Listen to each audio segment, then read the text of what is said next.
What's up, Kuf? Hey. Feeling good. I found it. Oh, great. I knew. Four finger ring. Shit, one of them gold ropes. I knew it was around. So you're back on the road. Back on the road. It's how long has this tour been going on? There's spring and Well, now it's summer and Yeah, so it's funny. We always talk about how like you name different tours, like the hypnagogia tour, the positive light tour, the what, but we're consistently on the road. So it's like, I mean, I guess it's good for, promoting it and advertising it that there's all these different, but it's like one consistent, yeah, it doesn't stop. Yeah. And the entire time you're making new music and recording and promoting and it doesn't stop. Is there it's a cycle. But it's each of you individually. Yeah. So, I mean, we're a duo, but we don't have a duo name. It's Kuf Knotz and Christine Elise. Yeah. And that idea or thought was completely Christine's. And it makes a lot of sense. And so I'm like, yeah, let's roll with it. There's positives and negatives. So the positive is you both already have your brands and you can keep all of the momentum that you have behind that. Yep. The negative is there's an opportunity for something new. Yeah. Right? Where they're like brand new. Well, yeah, it's like, I mean, the only thing that we come across, people is like, well, how do I find the, It's Exactly. like, that's a long name, Kuf Knotz. It's like, well, you go to kufknotz.com and that's the hub for everything. Right. Yeah, Right. so. Well, it happened to me today. I wanted to tag you guys. I was out at the like, show. I tagged Kuf Knotz. I didn't, I could have tagged both, but I just picked the first one.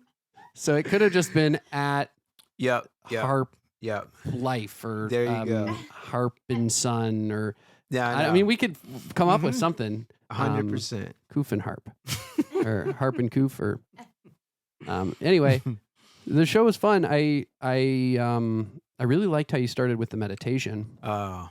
That would be something that would be cool to do too, but I feel like it's kind of ripping off of one of my favorite podcasts, the Rick Rubin podcast. He does that a lot. Oh, does he start with meditation? He did on one of the episodes I was listening to recently, which was really, I thought, very cool. The one with Will Smith, which is probably a good idea. Maybe you just didn't want to get smacked. Let's all settle down. Yeah. Indeed. So excellent. So, but yeah, I liked that. You were like, this is our first song on the track after the meditation, which is kind of a song. No, it definitely is, but But I like that. The intentionality there is cool. What's up with all the positivity? I don't think it's something that's conscious.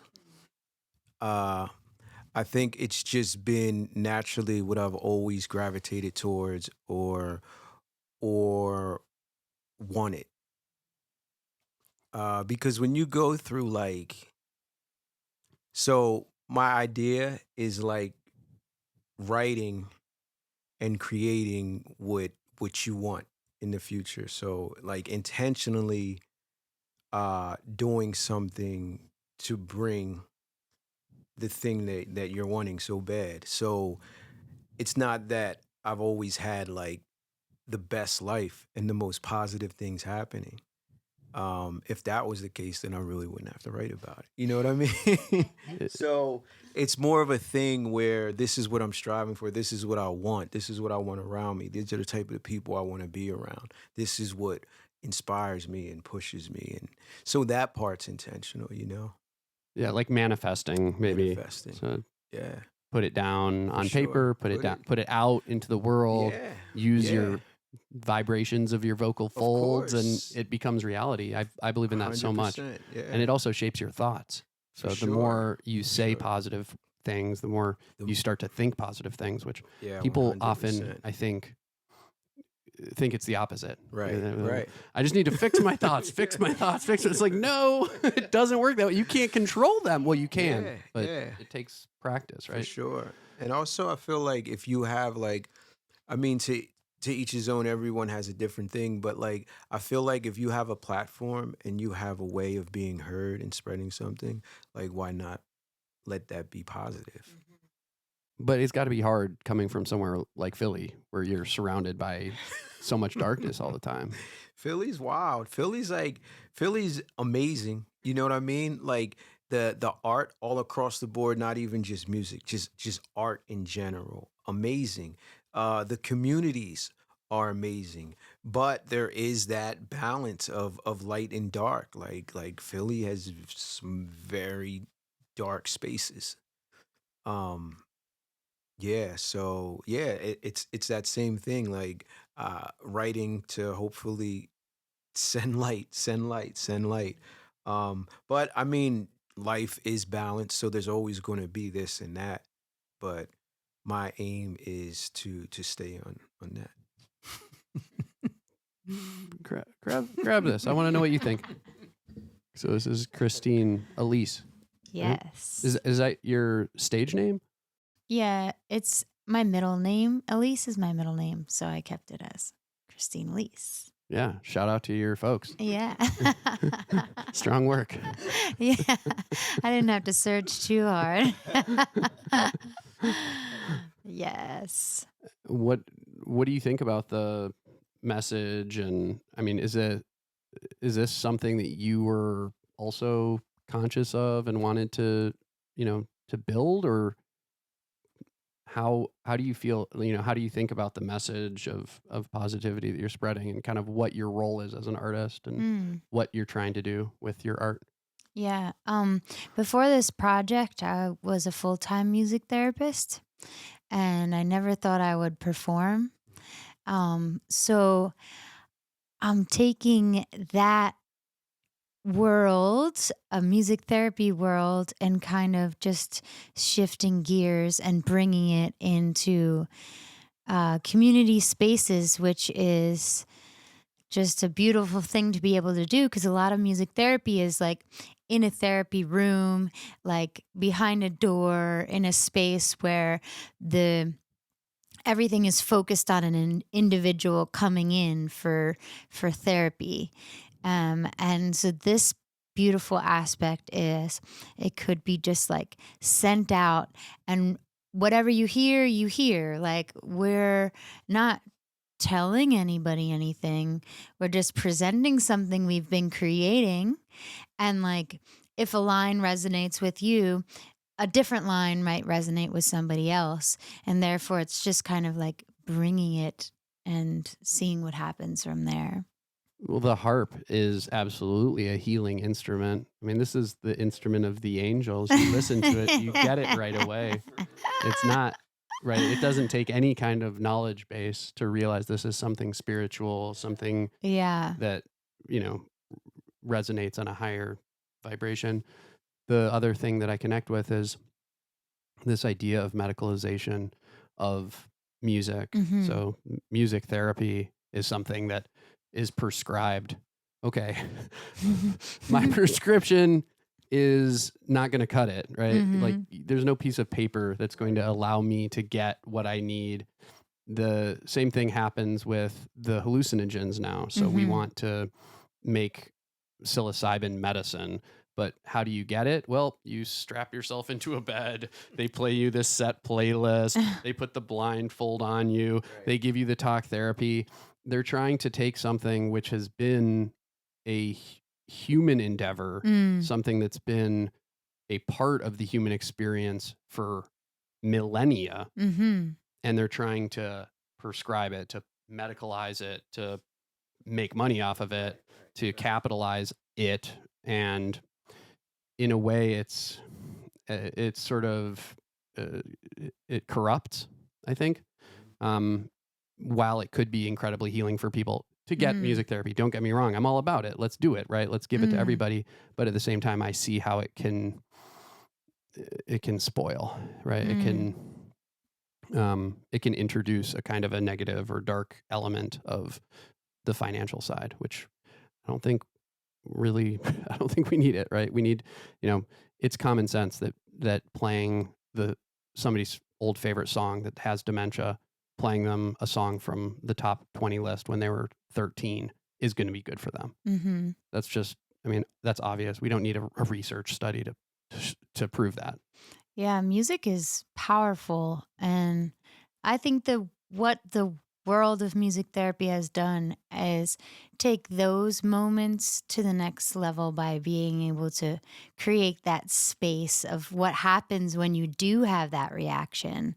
Like as a musician, um, a lot of us can facilitate that reaction, but then how do you like hold space and console and move forward and shed everything that's happened, or just kind of once you open that Pandora's box, to be able to navigate it with that person. And that's really the beauty of that next tier, Wow. Wow. Beautiful. Do you all write music together? Mm-hmm. How does it work? It works pretty equally, but different every time. Kuf has been making a lot of the production lately, and so recently it's been more that he'll create a track, and then we kind of both sit with that. And he'll either start writing something or I'll start writing something. And sometimes we write things at the same time, and then they actually are like go with the same topic without even realizing. Kind of happens in the car, and then it'll be like, do you got something? Oh, do you got something? Do you got something?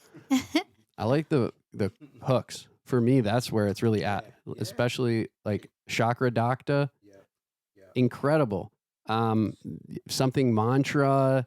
But the YouTube version doesn't have the hook throughout. It just has the verses, and then when you do it live, the hook is the biggest part of the song. Yeah, it's crazy. It's like, so yeah, that's one thing. Like a lot of our live performance is just that.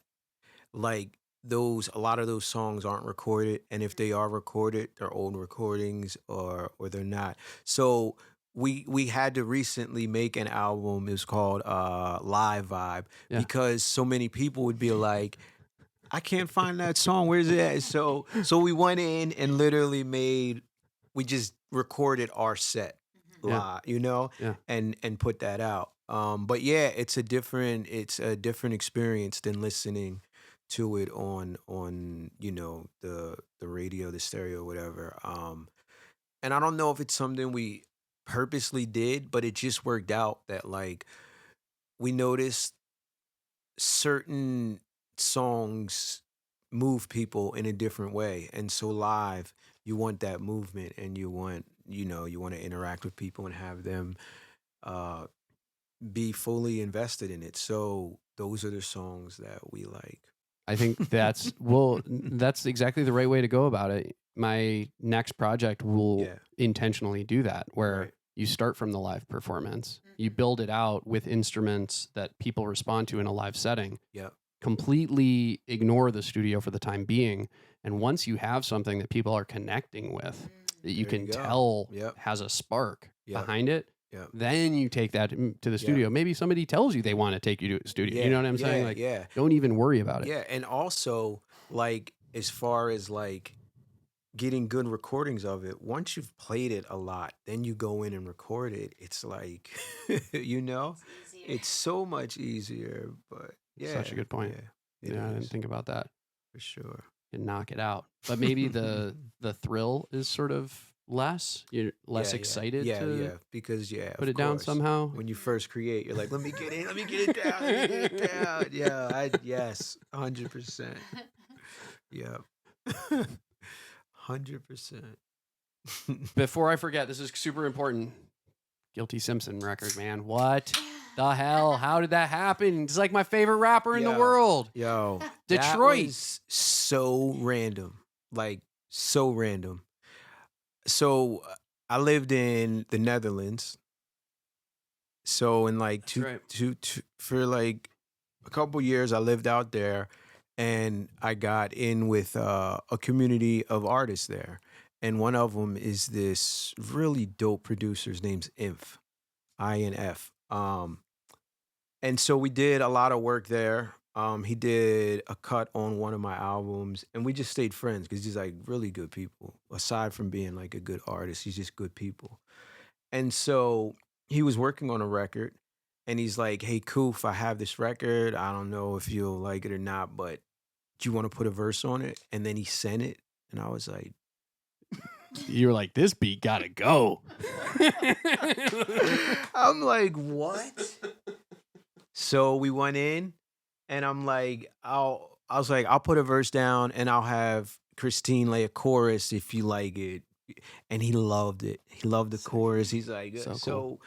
that's how that came together. I've never met Guilty Simpson. It was just one of those things. It was just one of those. You didn't have to go to collabs. Detroit. You didn't have to Nope. do anything. It's Nope. just I went to all happened in the ether. Yeah, I went to the studio we go to, Morning Star, and we just laid it, and then we sent the files to Imph, who's in the Netherlands, and then Crazy.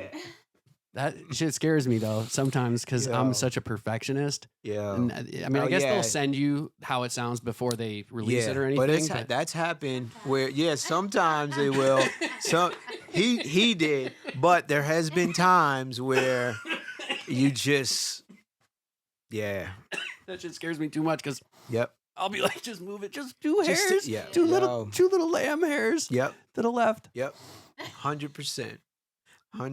And I don't think people care anymore though. Really, like a lot of the rap, you can tell it's like it needed to be moved like a Yeah. lot more than two hairs. Yeah. So, wow. I think it was Dilla who used to talk about baby hairs. I was just rereading the Dan Charnas. He's like two baby hairs to the left or something, two baby hairs to the right. I think that was him. I don't know. I might be. That's hilarious. He would get like less and less involved with his own productions right. as he got sicker and sicker. And I think sometimes it was just like Oh, yeah. he'd be I can like imagine. make a Yeah. comment here and there. Yeah. Interesting. So Mm. you didn't get to meet Guilty Simpson. Did you get to like after the record came out? Did you get to? Nope. You It guys was don't just get to one- go it was tour just- together? It was just and- one of those things, like very random, and I was like very thankful for it. And just Add kept him it on moving. Twitter. I mean, is he Yeah. gonna send you? Has he posted it? Like, it's such a great record, man. Yo, it is. It's a good record. It definitely is. So there's something about your style, especially on that song. It's sort of exemplified. I don't know if there's a name for it, but I think it's kind of a Philly thing because I was researching it today, right. and apparently Freeway is known for this. Also, Behind the Fonte Beat? and Little Brother. Right. Nope, it's the non-rhyming. Oh, you just said that. I just said that in the car. It's so cool. I fucking love it. I'm like, where does this come from? Is it a Philly thing? Like, do you do it consciously? I mean, I don't know. I think I definitely, when I first started writing, I definitely focused on that. Like, so it's like, have you heard, what's the song, the Tribe song, where Fife rhymes the whole time and his last word doesn't rhyme? He's like, We've heard it so many times. yeah, what song is it? Anyway, his whole rhyme, his whole verse is like he's saying something, and each 4 bars you know what the next word is going to be. Then the last time you think you're going to say it, and you're like air, you say air, and he just says air. So it's like, you know, and yeah, so it's like that idea of like, because I'm not a crazy bar rhymer. I'm not. So my thing is like, I'm pretty basic. You can tell what's coming. So every now and then it's like, throw them off. You know what I mean? So that's just something I had, because I wasn't like, you know, I'm not a battle rhymer. I'm not a punchline. So I just was like, all right, I gotta do something but it's also like, I think Philly rhymers, like if you're an MC in Philly, there has to be something. I don't know like what it is, but there has to be something that makes you separate from the, because there's so many MCs in Philly, and aside from there being so many, like they're all good. they're all really good MCs. Yeah. So Yeah. it's like, if you want to be heard or make a dent or do something, there has to be something about your style that's a little different, or that catches the ear, does something. So Yeah, try being an MC from the same town as Black Thought and just see what happens. yo.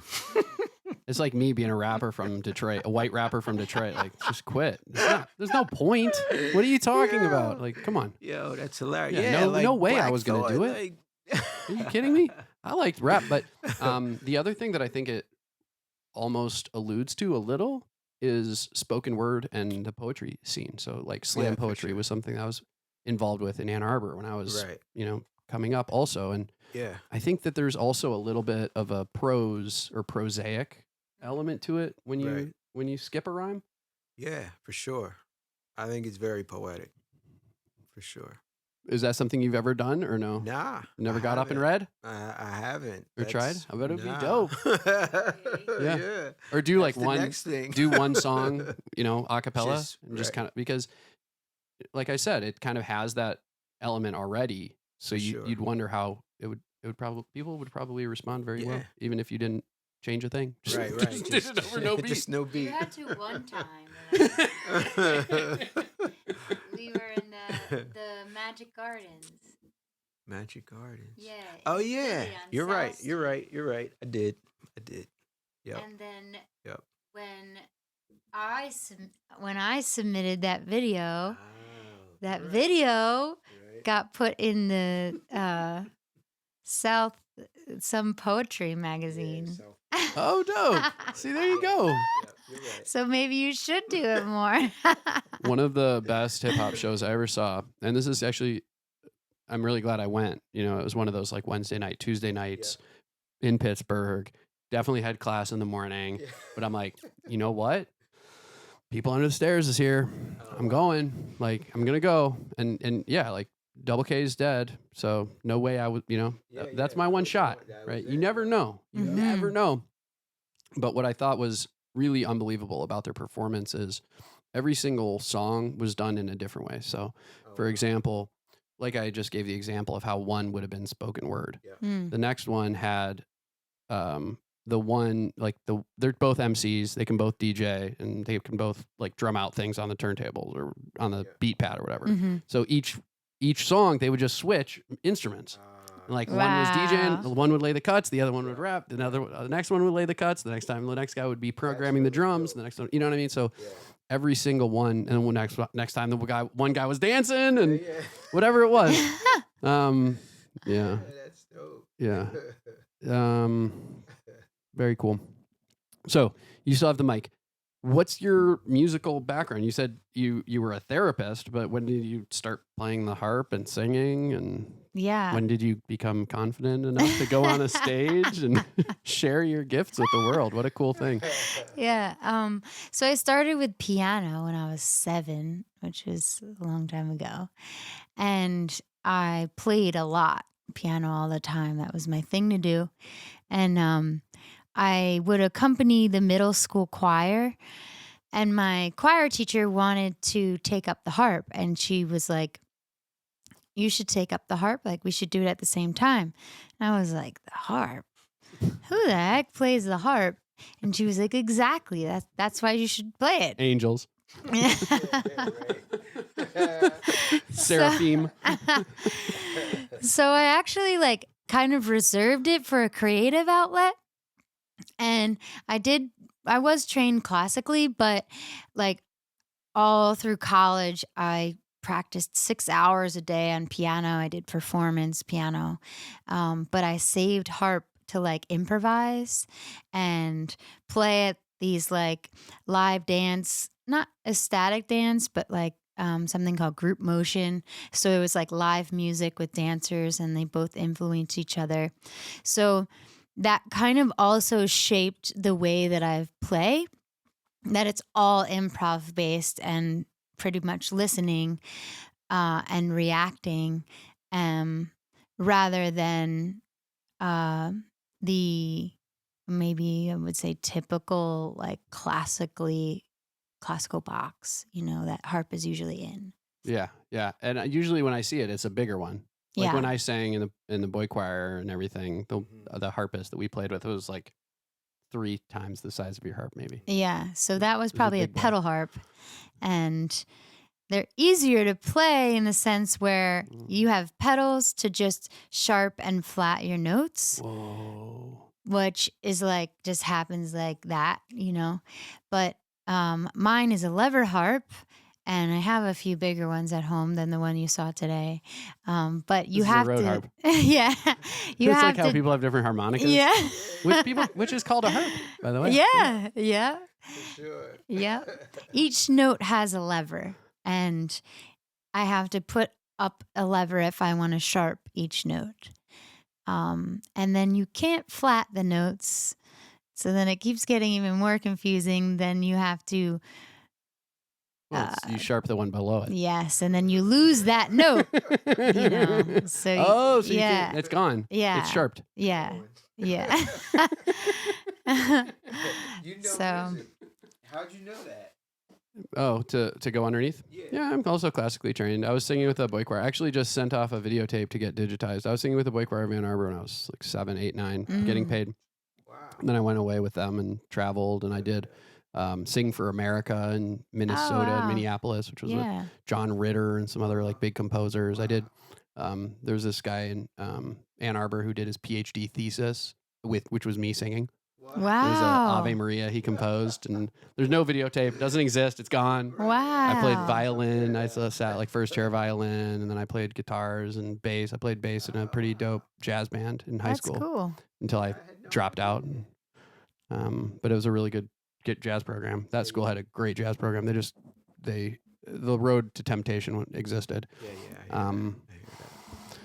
So yeah, I miss music a lot. I would love to get back into singing. What I really want, I think, is some kind of barbershop quartet, choir, a cappella group, something where I can just read music and sing. I've even said, like, if nobody wants to start it, I'll start it. Yep. I'll sing national anthem at sporting events. I don't care. I just want to get back you out wanna there. sing. I really miss it. Yeah.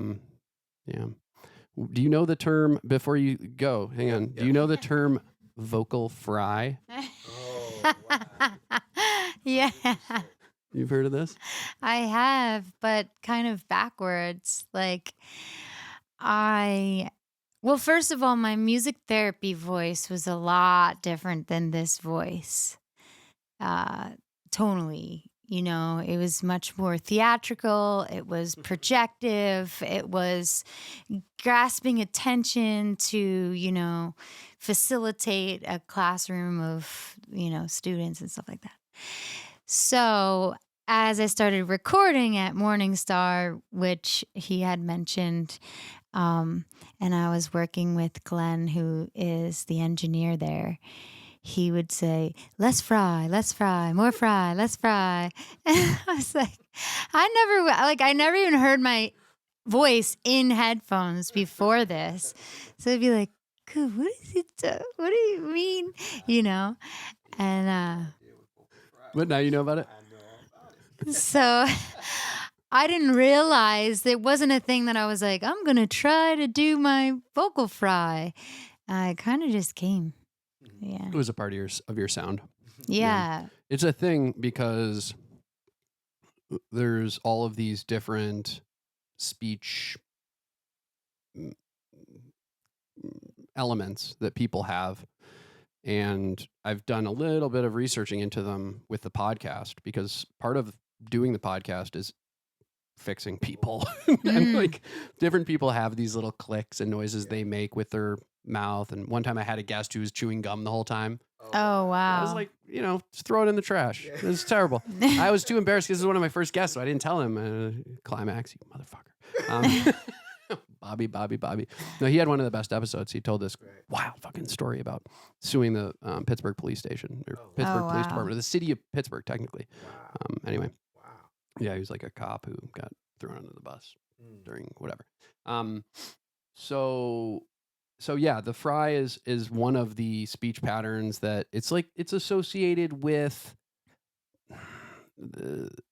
what is it? it's very California, right? Like, I want to go get some groceries. Maybe it's New Jersey. Is that what it is? Because I feel like people in New Jersey talk like that. Gonna drive the car. The car. Yeah. It goes that place at the end or whatever. I don't know. There are podcasts that I've listened to or tried to listen to where both of the hosts do that every time they end a sentence. Oh, you know what? Call me daddy or call her daddy or something. Yeah, it's not a podcast, but you know how people like. So there's this one guy that does these videos where he finds things that are scary and he records them, but then he drops every time. And he has this like way of it, like, and then they went through the door, and it's like his signature. He tries it out. Everything that made me think of that. Yeah. I think the right amount of fry is on the recorded. I would say the recorded songs have like the perfect amount of fry for me. Yeah, for me. Right. Maybe live it was a little overwhelming.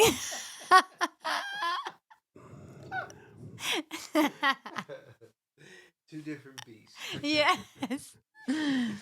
I like the harp. For me, the best part my favorite was harp and kuf rapping. That's what I like. I mean, I like your singing, of course. Don't get me wrong, especially on Gotta Go. The recorded voice is, unbelievable, and it sounds amazing live too. Don't get me wrong. Don't get me wrong. But the harp is like angels talking. I'm like, can we just do this on every record, every song? Like, let's. So, you guys told the story about meeting in Whole Foods or something at on another podcast, but can you elaborate briefly? For sure. So I did a show for an organization Christine was working with. We didn't meet that night. A few months later, I was at the Whole Foods. I walked to the Whole Foods to grab some food. It was just fruit, right? It was actually a vegan donut, to be perfectly clear. It was a vegan donut because I have a crazy sweet tooth. Nah, I haven't been vegan in a while. Good. It was one of those things where, like, 17, 18 years of, couldn't save Steve Jobs. Yo, we were on tour and, I was just doing I was strict. I was just doing juice. Like there was bouts when I would just do juice for 2 weeks. Yeah. But which is probably good because it was either that or eat Marcus's like chips. No way.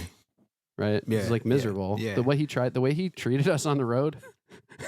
Fuck that, man. I love you, Marcus, bro, but that was unacceptable. He had us sleeping on the floor, eating bags of chips. I'd be like, Marcus, what's for dinner, bro?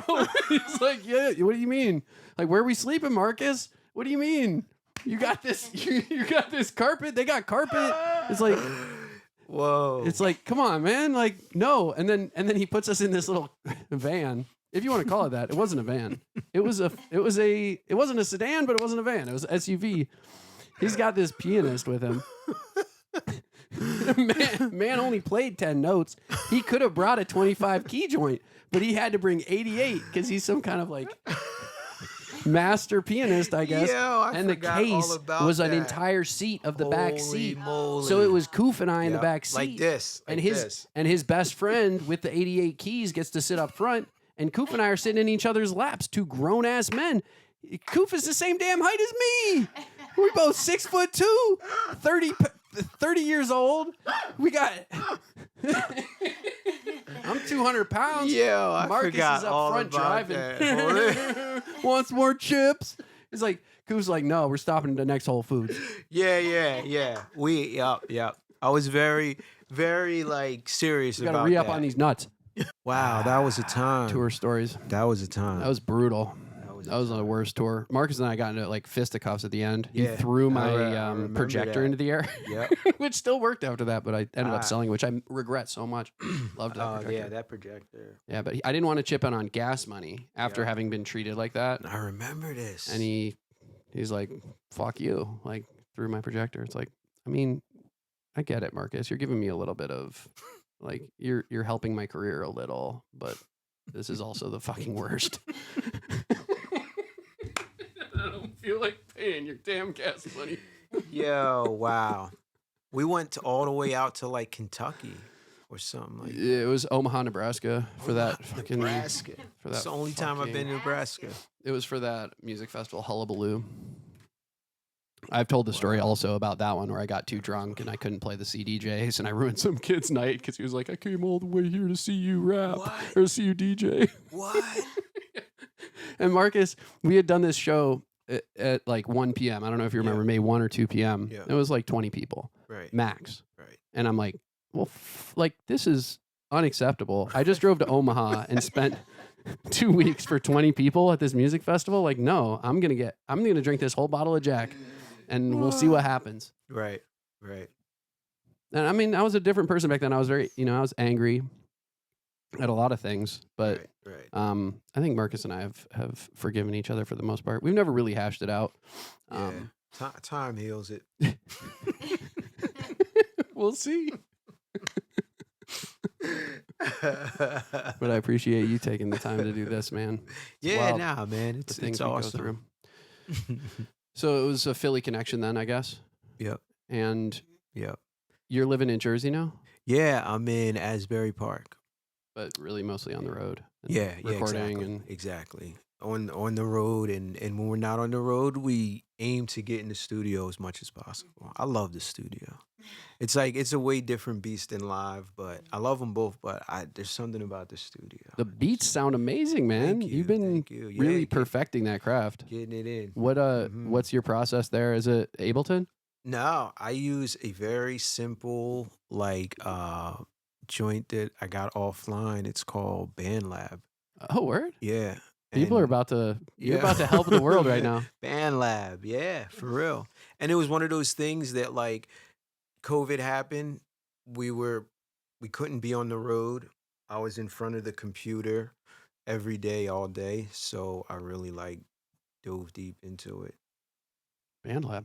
And before that, you were never an Ableton person. You were never a Fruity Loops person. Never. Nope. I've always wanted to create beats. So like on our albums, we'd have other producers produce it, and then I'd be like, "Oh, I hear this here." I'll call my friend Logan who plays keys and be like, "Yo, can you put that there?" Because I couldn't play anything. And if it were drums, we get Arjun to add. So like I would hear it and put it together, but not physically. I'd call other people and have them do it. So this time allowed me to figure it out. And Christine's an amazing musician, so she's teaching me this and that. I'm putting things together. She's like, "Now they're two different. That's C and that's in D." She's like, and I'm like, "Oh, all right. So wait, they have to be the same key." And then it just was a thing that I wanted to do, and she's talented and helped me, and yeah. Dope. Have you been adding live instruments in there at all, or is it mostly all? We have horn players, flute, violin, sick. cello. Yeah, studio's expensive though. Yeah. Well, we've been blessed to work with the same person for 5 years now, because we've been a group for 5 years.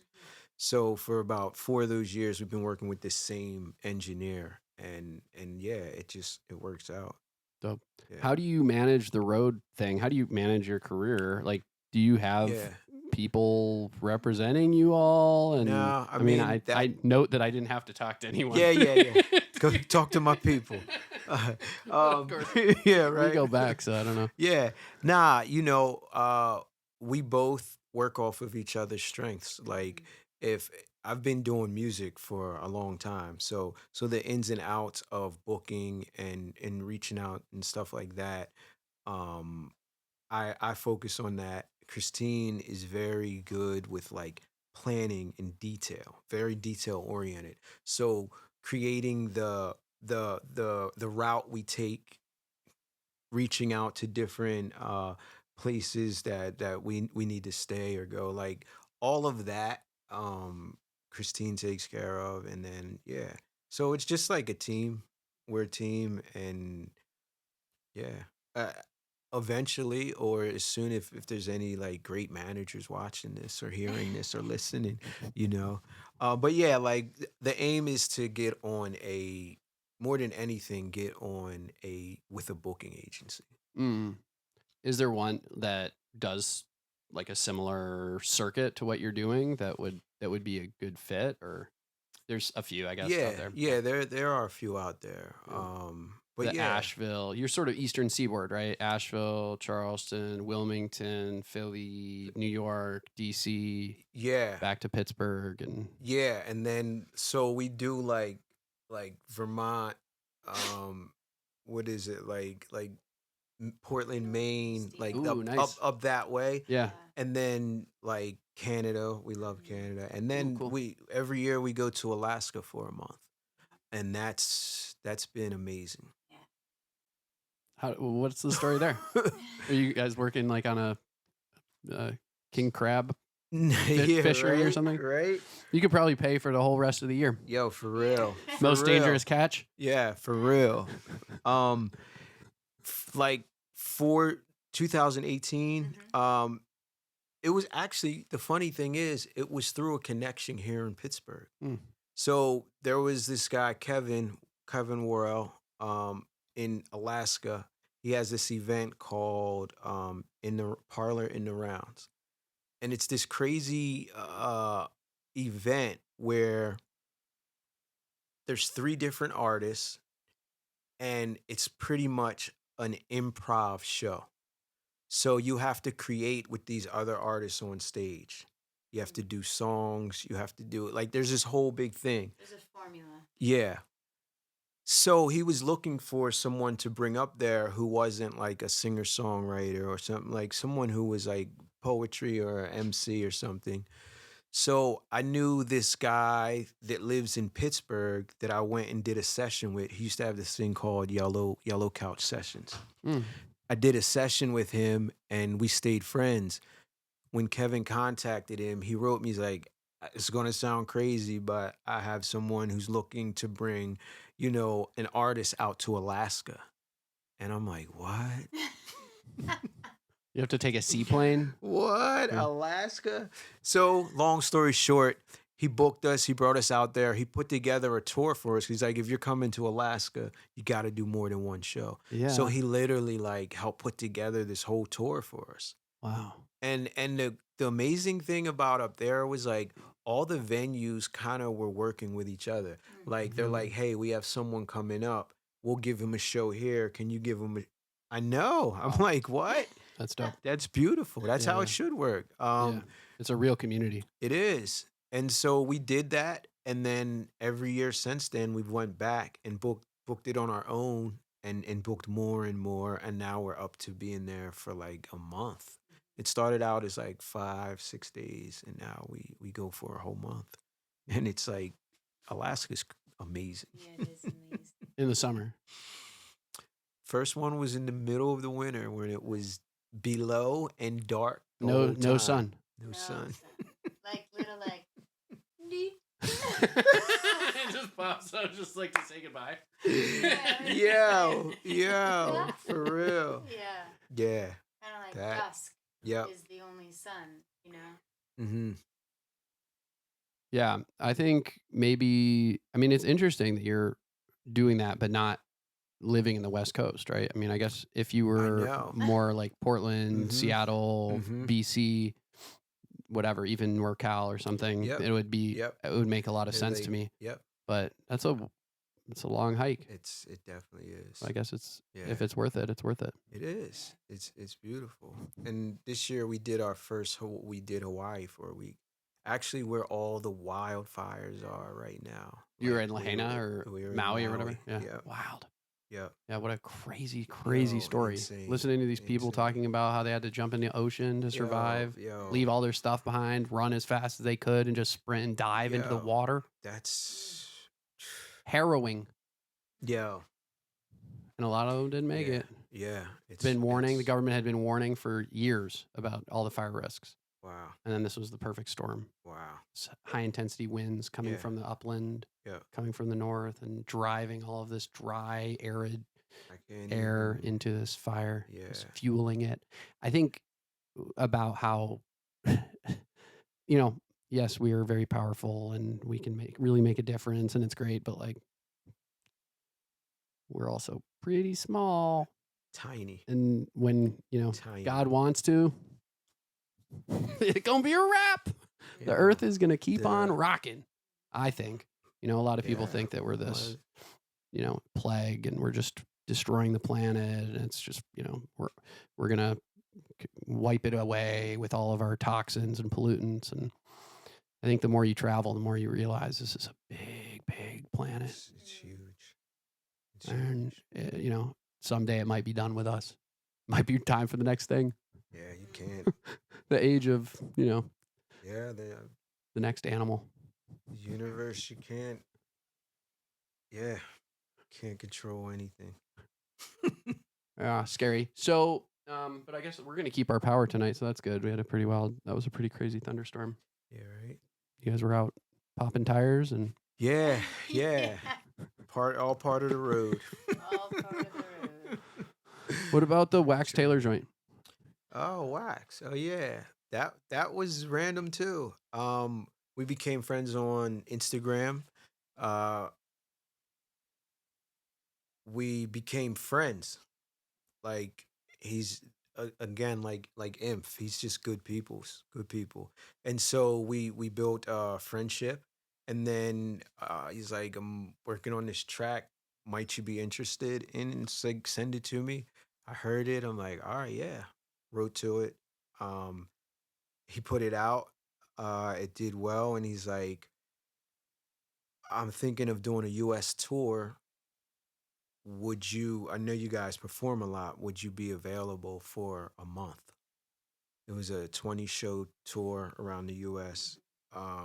And so yeah, we ended up doing that with him. And that was amazing. So like we tour often. But our touring looks a lot different than his touring. We usually focus on small towns, communities, 300 and less venues, capacity 300. Right. So every venue he did was at least like 700 to 1500. So it was like, and it was all big cities. So it was like, it was a really dope experience. It was moving fast. There was literally 5 flights within like 10 days in part of that. Wow. So yeah, it moved really fast, but it was amazing. Would you rather be doing that? I would.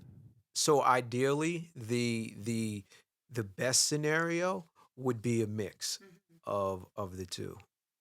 Yeah, have a couple big ones in the big yeah, towns, and then be yeah, able to pop out to yeah, Asheville and yeah, exactly. Nashville to 1500, Asheville to 300, There you go. and keep it moving. Yeah, because there's something really special about intimate shows, like feeling the energy of being so close to the audience, and like really, it feels like community.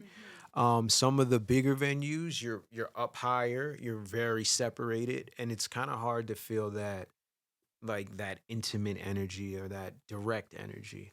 But also as an artist, you want to play in front of as many people as possible. So you know what I mean? It's Sure. like and that gets you hype. You're like, all these people out there. So, I guess a mix of the two would be ideal.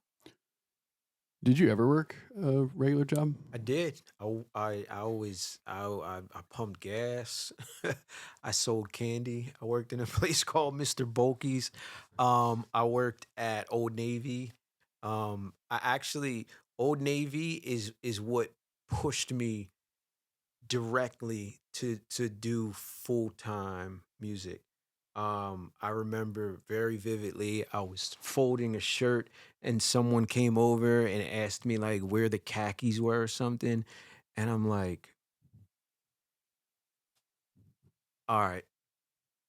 I put the shirt down. I went into the locker room and grabbed my book bag and walked out the door. I didn't say anything to anyone. Still haven't gone back and said anything. That man's still looking for them khakis. Yeah. I was just like, because it hit me. I'm like, what why is this guy asking me for khaki? Why am I here showing him where the khakis are when this doesn't mean anything to me? Like, the only thing that makes me happy or motivates me is doing music. So why am I not putting this energy into that? And from that day on, it was like, and there were plenty, like, I didn't quit my job and then all of a sudden, like, come into music and get money. Like, it was definitely a bad financial decision. 100%. But I felt good, and I was moving forward in something that I loved. There's things more important than money. Yeah, a lot of things. Very, very true. And you realized you were called to something higher. 100%. You realize that you're here for a reason, that there's a purpose. Indeed. And that you have a gift. Yeah, that it's for sure. It's incumbent upon you to share it with the world. And that if you don't, then, woe is you. Woe was us, but woe was you too. So I used to mop the floor at the Starbucks down on Forbes Avenue in Oakland when I was in college until I found music, until I started DJing. I mean, obviously I had plenty of music, but it was never a career option. And it would be the end of the night, 10 p.m., whatever, whenever we were closing up, they'd be playing Bob Dylan. Don't think twice. It's all right. And ain't no use to sit and wonder why, babe, if you don't know by now. And I'd be like, just weeping, thinking about my mom dying someday, and like thinking about how I was spending my time, spending my life. Yeah. Those jobs, the menial labor, I get it. There's plenty of people out there that can do it, and God bless them. Thank God for them. I think it's awesome. Obviously we need people to do all kinds of jobs that are a grind. But I have to send out a lot of respect and admiration and love for them, because that was really hard. Just like doing that every night, and fuck, why am I doing this right now?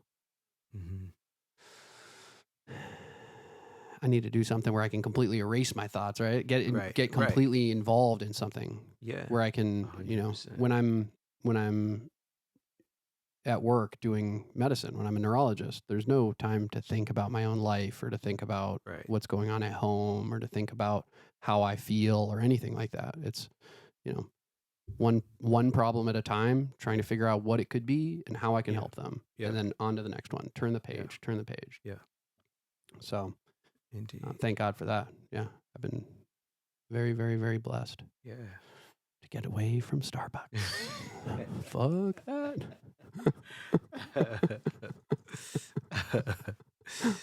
Indeed. And now you have a family. It's been years. Like, when I knew you didn't, it was... Yeah, Playboy tips. I was just that dude. There you just go. Out there. Just that dude out there. No, that's lifed beautiful, up. Though, lifed man. up. Time, yeah. Hey. Yeah, it's been awesome. It's been the best. Indeed. Yeah. Are you each other's family? We're creators. The PIC, Partners in Crime. We're partners in creation. You know what I mean? And like we're each other's best friend. We inspire and lift each other up, and that's how we operate. Indeed. What's the mission? Is it like the Blues Brothers? What's the mission? Mission from God? We're on a mission. No, we're both so driven in our music, and it's just so hard to find somebody else that would be so compatible and have so much passion to put into one thing to actually accelerate it, to make it spread wide. And so it's really a blessing to be able to work with someone that is as motivated as you, and like really life driven to do that, Absolutely. I think that's what most people are looking for in a partnership, even if they don't acknowledge it, right? That's really what most people want from a partnership, is somebody who shares their ideals, their goals, somebody who connects with them, and they can align. right? Their mission aligns with. That's really what it's about. I think ultimately, a lot of the, you know, pre-marriage counseling, premarital counseling stuff that you do is about that, right? How can you align your goals and incentives and make sure that you're both on the same track? So what is the goal? I mean, what is it? What is ideal? You were kind of talking about playing bigger shows, but also you don't really necessarily want to, but you're talking about getting a booking agent. Do you want to get a label, some recording time paid for, and a big album together? Is it, what's the goal? I think one of the goals is to literally travel the world on behalf of music. Another goal, we have separate goals in I want to ultimately, I'd like to create a space that's, I say, like a community center, but not a community center. You know what I mean? Is it World Cafe Live kind of inspired, right? Well, Wasn't that one of the spots in Philly? Yeah, that's a dope spot. So it would be a place for creatives, also a place of like where we could offer any knowledge that we have to someone. Say if it's an artist starting out and they want to learn about touring, or they want to learn about production or this, and something like that. And also have a space where there's a small stage for shows. And so ideally that's what I like. We had one of those in Ann Arbor when I was growing up called the Neutral Zone. Oh, wow. The Neutral Zone is our mutual home. It's Right. a community center That's dope. where we used to go to see shows. It was a lot of ska at the time. It was, Right. I can imagine. 99, 2000, Yeah. 2001. Yeah. Around then. And it was a lot of ska and, getting into trouble at the Neutral Zone. There you go. But there was also recording happening. The one of the engineers there was a guy named Jackson. Right. And Jackson knew a rapper who was a white guy, part of a crew called the Ghostbusters. Right. As a rapper, he was pretty average, but he had these little tapes. They were like soul tapes where he would pretend to do Motown. Oh, wow. And Jackson heard the records and he said, "This is incredible. Right. We're going to record this." It was Mayor Hawthorne. What? No way. That's pretty crazy. Oh, wow. That's pretty crazy. Yeah. So he was a rapper. A corny rapper, like the worst, the fucking worst. Yeah, we used to make fun of him. Like, God, he had pipes. Like nobody knew. Right. It was a total joke. Like the whole thing was a total joke. Yeah. That's really wild. Oh. Wow. So yeah, that's my goal. And awesome. to link up with a booking agent. Yeah. I concur. I feel like, and to get to that goal of having a center is finding out over time where that center is going to be. And that would include creating this ripple effect to going to all of these places to bring music. Our goal right now is bringing our music to places that may not have the genre, may not have ever seen a harp be played before, may not have venues in their town.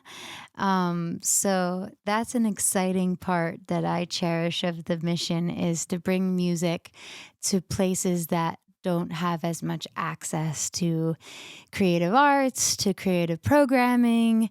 So we've designed a nonprofit called Higher Grounds Music, and that's building and going to really start blossoming next year, but it's starting to blossom. Amazing. Yeah. So the two things I think about, one is when you talk about taking this on the road or trying to find the ideal place for it, maybe.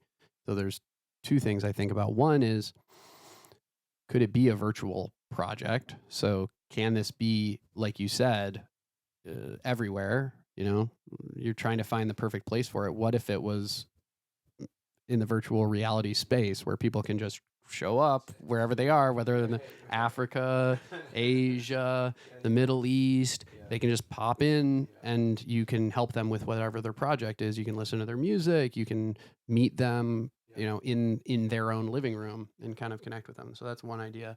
And then the other would be possibly to springboard off of that would be to take it on the road, actually take it on the road, have a bus that you convert into your performance space. And this is something that I've talked about a lot on the podcast because it's something I want to do. Mm-hmm. So, something I've seen at a few different music festivals, but basically you have a converted school bus or similar. You have a performance space on the roof and you have some yoga space, maybe like a shala. You have a space for food. So you can have your like cuisine or your like food truck area.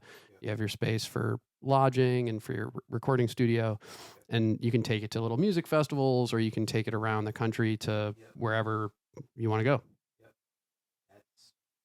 It's cool.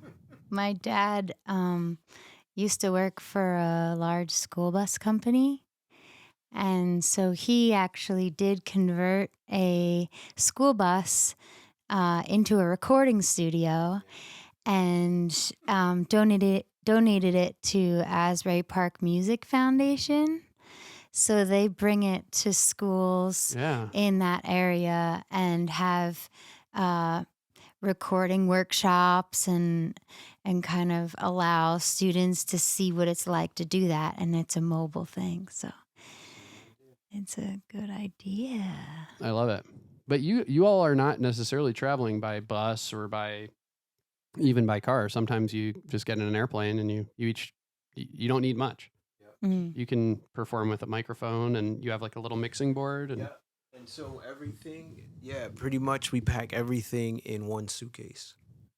And we had to figure that out from that tour with Wax because it was moving so fast. We're like, we got to be super efficient and travel as light as possible. So we can fit everything into one suitcase. Don't you think that if you built it out into like the size of a Sprinter van or something like that, you could create something like a little more compelling musically, some instruments, some djembes, maybe a little tambourine. I don't know what you got room for, but when you make space for these things, I feel like they add flavor, they add color, right? They definitely do. Yeah, a lot of times. So over the past month or two, we've been having. We always have some people sit in, but we've consistently been having a guitarist sit in with us, and it's really beautiful. Like he's a guitarist that listens and fills in little areas. Like he doesn't play a lot. It's just like super tasteful and like So like we love bringing instruments in. We have a flute player that sometimes sits in. It's those like sounds, those sounds that like add but don't take over or don't crowd. Yeah. Leave space. So, how about drums and a bass player? We've done that, definitely. So before, when we've done bigger festivals, we would have two people sit in with us, a drummer and then a keyboardist who plays bass as well, and they're their own group called Trap Rabbit. I've seen Marcus do stuff with them. Yeah, so they would very solid. Really solid. So when they're not on the road touring and we're not, when we can get together, the first or second tour we did in Alaska, we brought them with us. Cool. And that was the band. It's really dope. Yeah, they're amazing musicians. Why not make the super group, right? Like come up with the name. Kuf's the rapper, Christine's the singer. Yeah, that's Trap Rabbit's the bass and drums, right? I mean, what's the problem? Yeah, that's down the line. Definitely. We just need a single. We need a single and a name. Arjun, the drummer, he just did a tour with FKJ. Oh, dope. Yeah, French Kiwi Juice. Yeah, really dope. And Logan is the keyboardist in Lauryn Hill's band. So Lauryn Hill's still performing? Yeah, she's out performing. So they're staying busy. Yeah. Hmm. Yeah. I mean, you could call it Kuf Rabbit. Kuf Rabbit. Kuf Rabbit. Trap Knots. Tricks are for kids. I like trap knots. Trap Knots. That's it. Trap Knots. Hey, Logan and Arjun, if you're listening, let's put this together. Trap Knots. And anything you want to tell people? I thought maybe we keep it a little short. Yeah. Go put my kid to bed. Please do check out the new album coming out soon. Hypnagogia. Ooh, dope. Whoa, that's a kind of a neurology name. Yeah. Hang on, hypnagogia. Yeah, it's the state you're in between, like when you first fall asleep in deep sleep. It's that space right there, like 3 minutes into your sleep, where you have those visuals, those hypnagogic hallucinations. Yep. And there's hypnopompic hallucinations when you wake up. Oh, I didn't know that. I haven't heard that. You can remember it because pomp and circumstance wakes you up when you're on your way into the performance or something. You know? I don't know. That's what I used. Nice. Sometimes they don't even make sense. You just remember them to remember them. Right, right. Wow. Yeah, that's what's up. I like that name. Thank you. Yeah, Yes. neurology. Let's go. Let's do it. Some people don't get that because they have narcolepsy, and so they instantly go to REM sleep. It's like they're exhausted all the time. That's why they can just instantly be out, be in a state of REM. That's interesting. They're, so they don't get that kind of smooth transition. Yeah. Wow. Hypnagogia. Download now. Download now. It's on pre-sale. Oh, dope. Pre-sale on Bandcamp? Website. On the website, kufknotz.com. Dope. Bang. Go to the website. Check out Kuf. Kuf has IG too. We were just at the show today, so you can follow both of them on IG and support the movement, underground music. This shit matters. It matters. Yeah. Yeah. Thanks for having us, man. Thank you so much for It's been coming through. nice. Really appreciate it. Let's get a picture. No.